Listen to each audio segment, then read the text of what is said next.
So, it seems you all really like Edgerunners, which works for me because I really like talking about Edgerunners. For real, the reception I've got over those two videos has been really good and really positive. Just a big shout out to you all. Thank you for watching and just leaving a nice comment. I think, yeah, it's been really nice. Thank you. The most recent video I made was discussing a song which I thought didn't get enough attention. So yeah, if you're into content like this, go give that a watch, and then watch this one. Or watch this one first and watch that one. I don't really mind.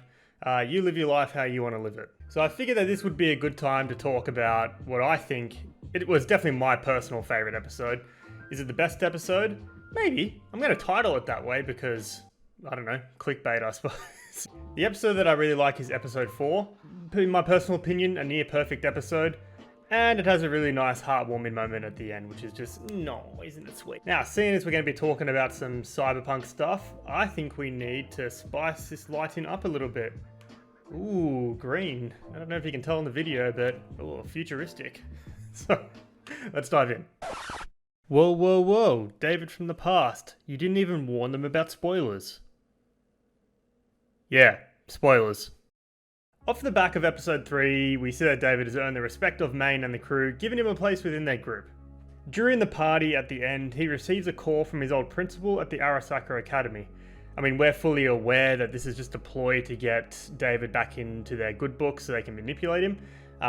He's not aware of this, but he's basically given a choice to go back to the life he knew as a student or continue on his new path as an edgerunner.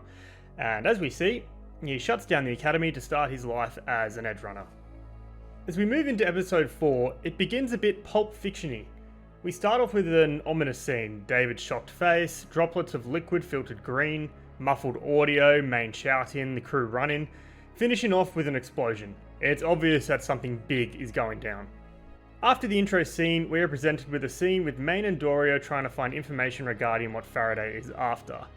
We're not clear if the previous scene occurred before or after this point, but I feel like we're led to believe that we are working towards the moment when things hit the fan. David, keen for work to learn the ropes, states that he needs to be able to stand on his own 2 feet.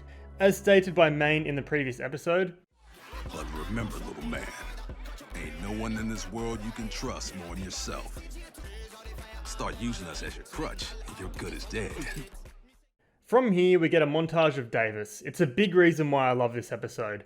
It's your classic protagonist going through a montage, learning all the tips and tricks, starting off rough, but ending well. The montage is a mix of training and missions. Delivering a package to Pilar, which we get probably the most iconic Rebecca moment. Running with Lucy. Side note, I love the obvious joy he has when he sees who's calling, but the stern face when he meets up, absolute classic. We get some moments chilling and driving with Maine, hand-to-hand combat with Dorio, general missions and hanging out. It's upbeat, it has its goofy moments, and it's just fun all around. During this montage, we can see the transition of David, particularly with the bar scenes. At the start, he's on the outside, cradling his drink, looking unsure, and then towards the end, he's the center of attention, relaxed, having a good time.